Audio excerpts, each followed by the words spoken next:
আজকে আমি আপনাদের আমলকি ক্যান্ডি বানানো দেখাচ্ছি আখের গুড় দিয়ে।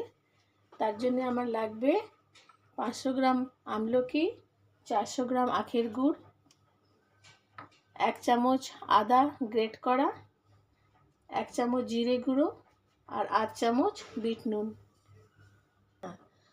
আমলকিটা আমি প্রথমে নিচে জল রেখে ওপরে আমলকিটা একটা ছাঁকনি মতন ওটা রেখে ডেকচির মধ্যে রেখে আমি এটাকে 20 মিনিট স্টিম করে নিয়েছি।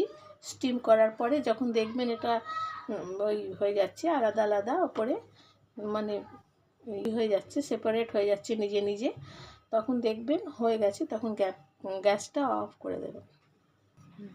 এবার আমি এই গুড় দিয়ে আমলা ক্যান্ডি আপনাদের বানিয়ে দেখাচ্ছি।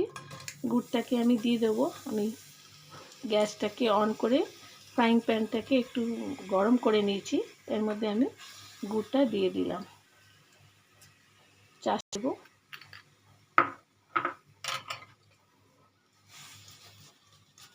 400 গ্রাম গুড় দিয়েছি আমি।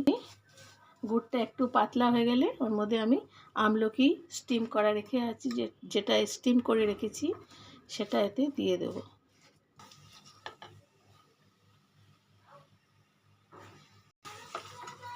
এবার দেবো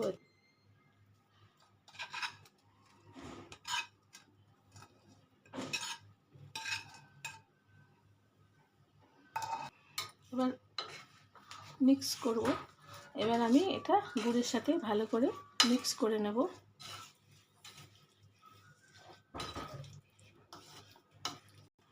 আপনি নাড়তেই থাকবেন, নাহলে এটা নিচ থেকে পুড়ে যাবে, লেগে যাবে গুড়টা।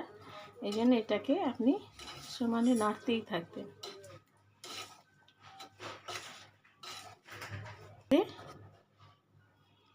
আদা গ্রেট করা রেখেছিলাম ওটা দিয়ে দেবো। জিরে গুঁড়ো 1 চামচ আর বিট নুন 8 চামচ সব এর মধ্যে দিয়ে আমি এটাকে একটু মিক্স করে নেব।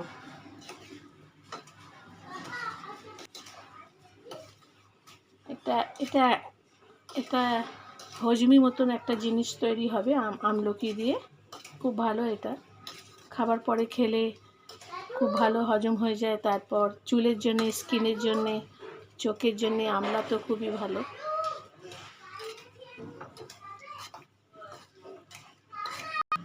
এর মধ্যে এতটা গুড় নাও লাগতে পারে, নাও দিতে পারেন।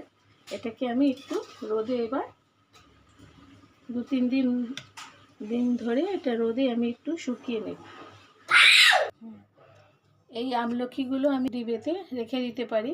বাচ্চাদের জন্য লজেন্সের জায়গায় আপনি এটাও দিতে পারেন, বাচ্চাদের খুবই ভালো বাচ্চাদের জন্য। যদি ভালো লেগে থাকে চ্যানেলকে সাবস্ক্রাইব করবেন। Thank you.